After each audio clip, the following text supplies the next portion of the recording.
una persona muy buena, porque él fue el único que se indignó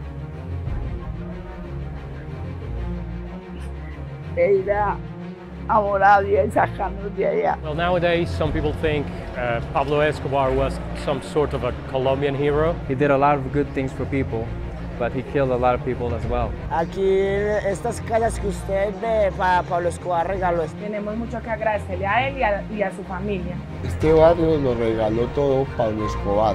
Por lo que nos cuentan nuestras familias, Pablo Escobar fue un hombre demasiado malo. Pablo Escobar y Dios son los más hermosos de este mundo. Fue lo peor que le pudo pasar a Medellín.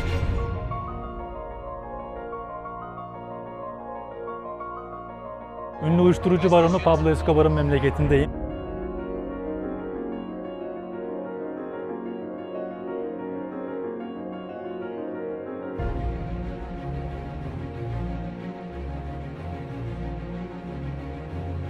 Bu videoda uyuşturucu kralı Pablo Escobar'ın ölümünden yıllar sonra da Kolombiya'da hala nasıl yaşadığını göstereceğim.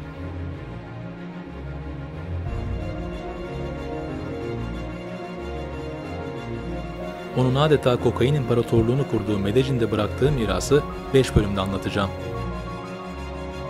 1. Escobar Mahallesi 2. Komune 13 3. Narkoturizm 4. Gringo Medellin ve 5. Escobar'ın son tablosu. Öncesinde 3 cümleyle onun 44 yıllık yaşamını özetleyelim. Fakir ailenin çocuğu Escobar erken yaşta suç dünyasına girdi. Kısa sürede uyuşturucu imparatorluğunu kurarak dünyanın en zenginleri listesinde yer aldı. Binlerce insanın ölümünden sorumlu tutulan Escobar, 1993'te ABD Kolombiya Ortak Operasyonu'nda öldü.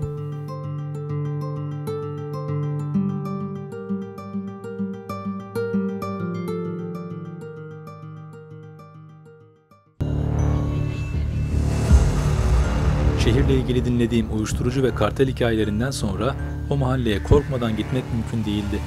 Ortama bakıp güvensiz olduğunu hissedersem geri dönecektim.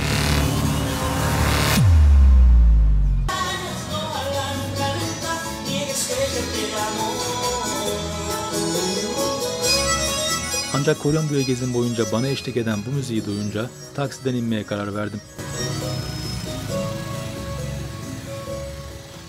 Kolombiya'da Pablo Escobar'ın en çok sevildiği mahallelerden birine geldim. Buranın tehlikeli olduğu söyleniyor ancak kısa bir gezintiye çıkıp insanlara Pablo Escobar hakkında ne düşündüklerini soracağım.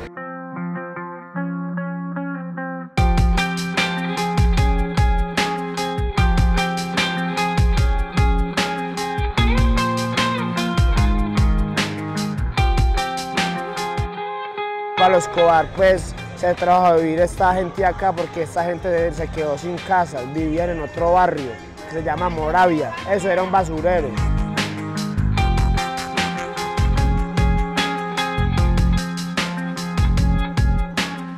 Cuando él ya murió, la mamá de Pablo Escobar traía un camión lleno de comida para dárselo a todas las personas de esta casa, de estas casas. Pero mucha gente no lo quería ver por esa vaina que estaban en la guerra con el cartel de Cali. Mahalledeki müzenin girişinde resmi bulunan Escobar'ın sağ kolu Temel Reis lakaplı Velázquez, 6 Şubat 2020'de kanserden öldü. Bu kiralık katil 300 kişiyi kendi eliyle öldürdüğünü itiraf etmişti.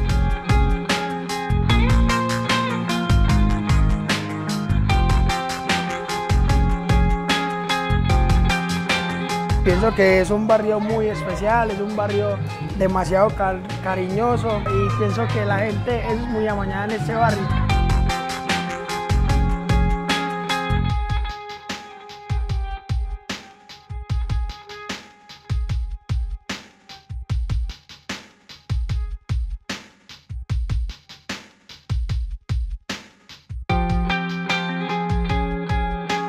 Hace 36 años vivo acá en este barrio que nos dio Pablo Escobar, de esas casas. Fue una persona que a pesar que sí hizo sus cosas malas, también ayudó mucho a la gente pobre y son muy bienvenidos todos los que vengan de otros países.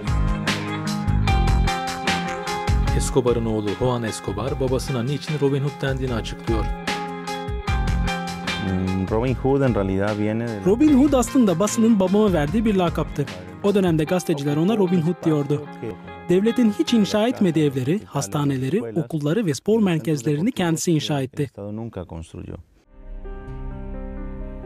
Bu mahalledeki evlerin hemen hepsi Pablo Escobar tarafından yapılmış ve fakirlere dağıtılmış. Şimdi onlardan birini ziyaret edeceğim.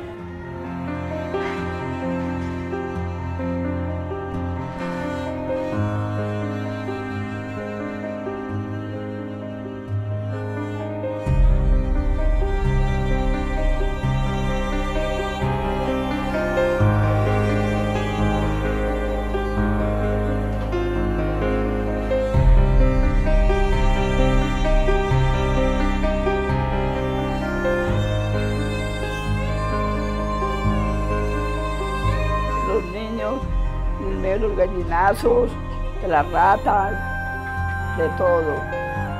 Y él fue el único que se indignó. Y él dijo allá, cuando fue allá, yo tengo que sacar esta gente de aquí, del basurero, yo no los puedo dejar aquí.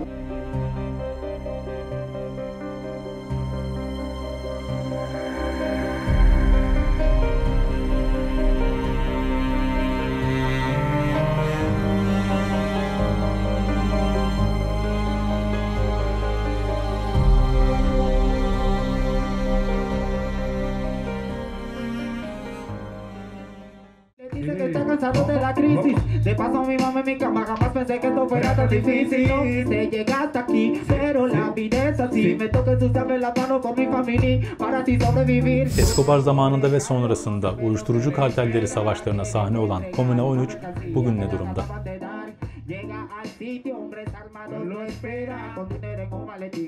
Comuna 13 suffered 26 different military operations. Around 4,000 people lost their lives here because of the drug wars. And nowadays it has been transformed.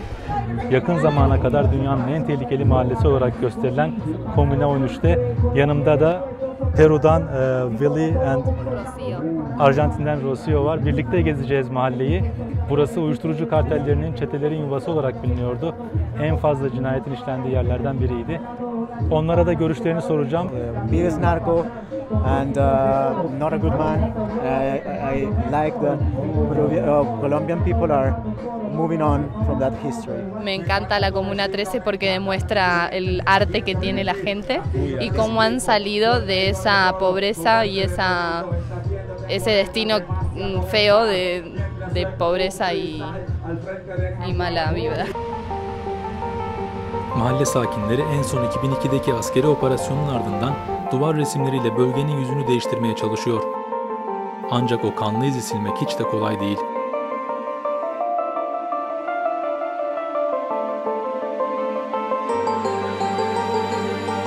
When I was only 5, I remember an explosion woke me up. All the windows of my house were broken and my father was running like crazy in the house.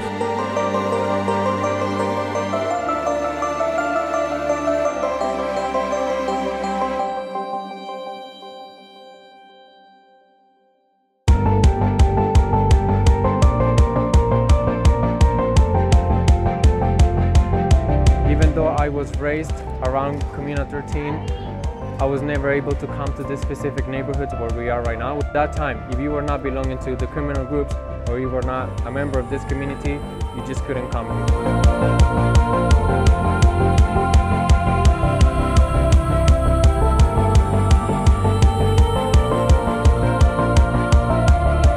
I had to stay super alert because there were shootings all over the place, or sometimes people on a motorbike would just pass by, spraying bullets to try and kill a cop. There was a bounty of 1 million pesos, 2 years' salary for killing one cop. Turistlerin gündüz gezebildiği mahalleye akşam saatlerinde kesinlikle gidilmemesi tavsiye ediliyor.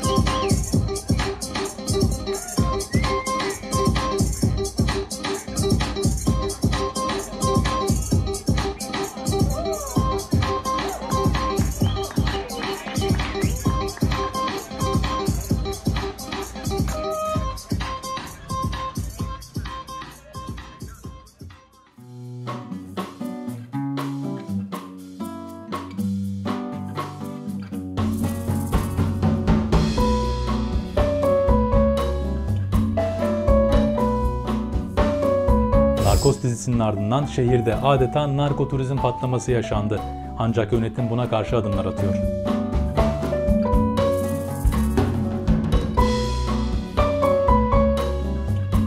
Bu yeni seyahat türünde insanlar Escobar'dan geriye kalan evi, mezarı, yattığı hapishane ve öldüğü yer gibi birçok noktayı ziyaret ediyor.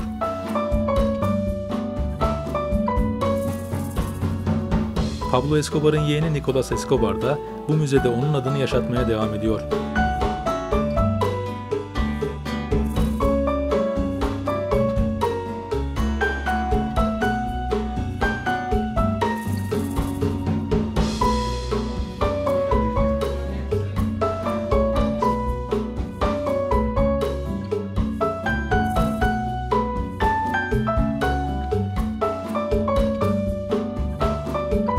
Nowadays, tourism is a new opportunity. They're trying to learn more about this situation. If they learn from the right people, if they learn the real story, they will understand that he was no Colombian hero. Narkoturizmin önüne geçmek isteyen yönetimse Escobar'ın şehirdeki izini silmeye çalışıyor. Önce Escobar'ın müze evi 2018'de kapatıldı ve ardından Monaco evi 2019'da yıkıldı. Şu anda Medellin'de bir parktayım. Bu park niçin önemli onu anlatacağım. Pablo Escobar'ın son olarak ikamet ettiği ve 2019'un Şubat ayında yıkılan Monaco apartmanının bulunduğu nokta burası. 1989-1993 yılları arasında uyuşturucu karteli savaşlarında 5000'den fazla kişi hayatını kaybetti. Onların anısına Monaco apartmanının bulunduğu noktaya bu park yapıldı. Parkın hiçbir noktasında Pablo Escobar ismi geçmiyor.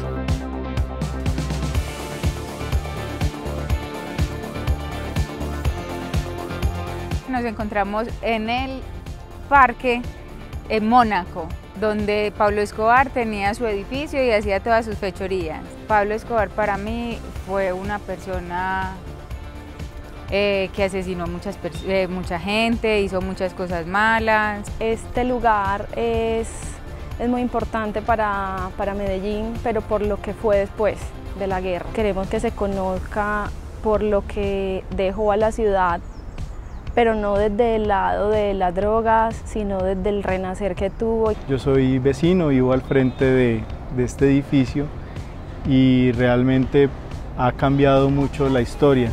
Aquí pues era el edificio de Pablo Escobar, el Mónaco, una historia pues triste de nuestra ciudad y realmente es una historia que queremos olvidar.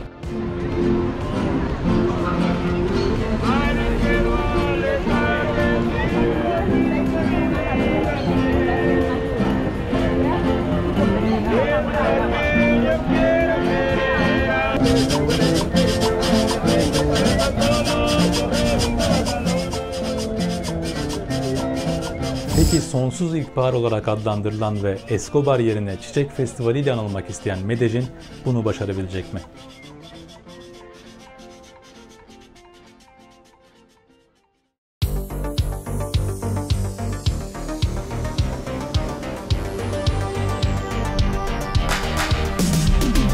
Medellin'de çok kısa bir teleferik yolculuğu yaparak şehrin genel fotoğrafını çekebilirsiniz. Bu gördüğünüz mahallelerin bazıları günümüzde uyuşturucu kartellerinin yuvası olarak gösteriliyor.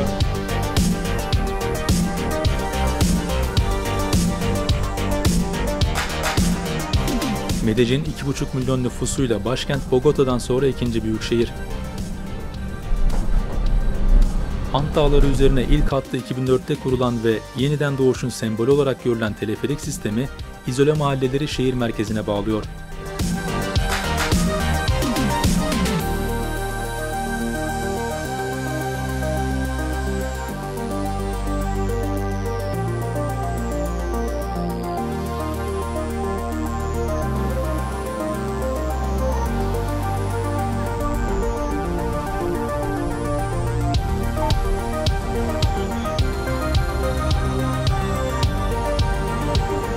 Turist rehberleri şehre gelen yabancılara tek bir ağızdan şunu söylüyor.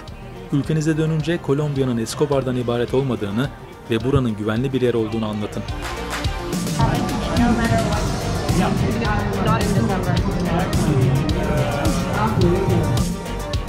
Şehirde konuştuğum halk günümüzde uyuşturucu probleminin devam ettiğini ve buna bir de seks turizminin eklendiğini anlatıyor. Ülkede fuhuşa tolerans bölgelerinde izin veriliyor. O bölgelerden biri de şehir merkezindeki bu park ve çevresi.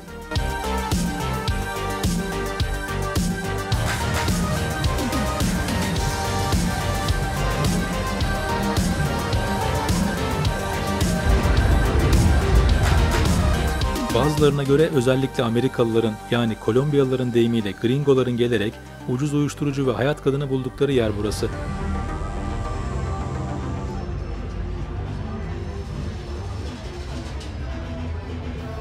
Medellin'de 2 hafta kaldığım süre zarfında bu yorumların aksini söyleyecek bir gözlemim olmadı.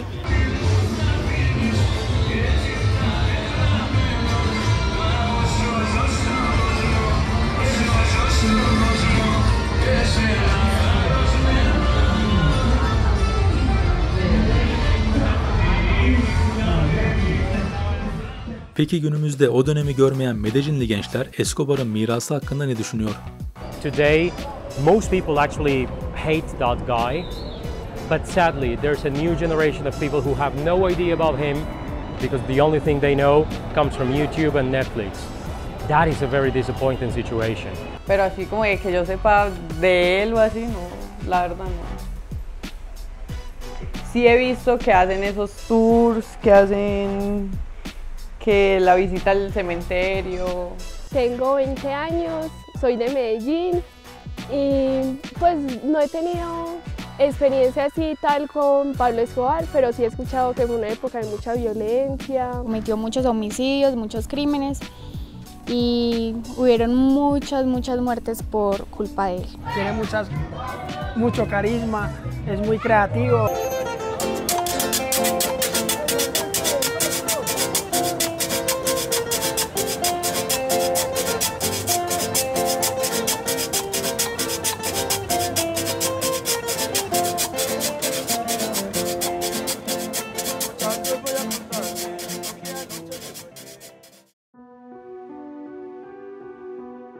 Milyonlarca doların sahibi kokain kralı Escobar 1993'te Medellin'deki operasyonda bir evin çatısında öldü.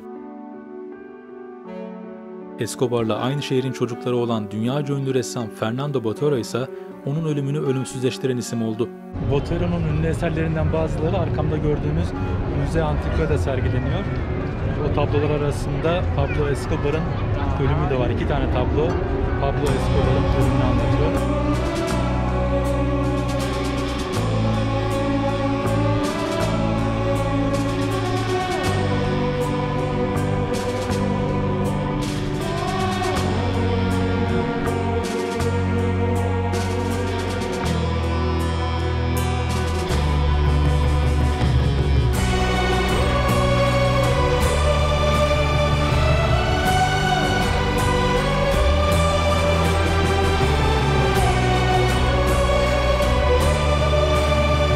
Escobar'dan sonra ülke üzerinde gezen bulutlar biraz olsun dağılırken Medellin şehri hala o karanlık dönemden tam aydınlığa çıkmanın yolunu arıyor.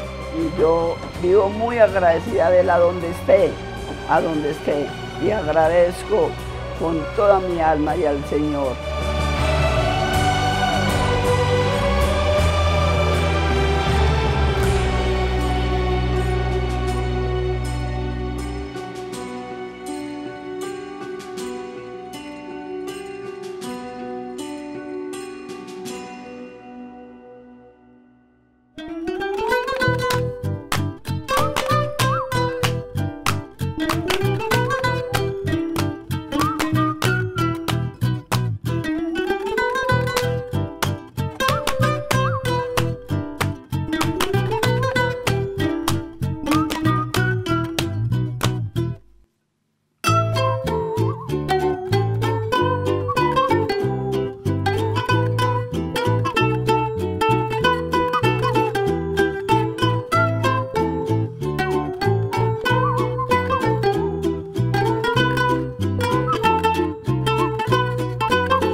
Kolombiya'da hazırladığım diğer videoları da izleyebilirsiniz. Ayrılmadan önce kanalıma abone olmayı unutmayın.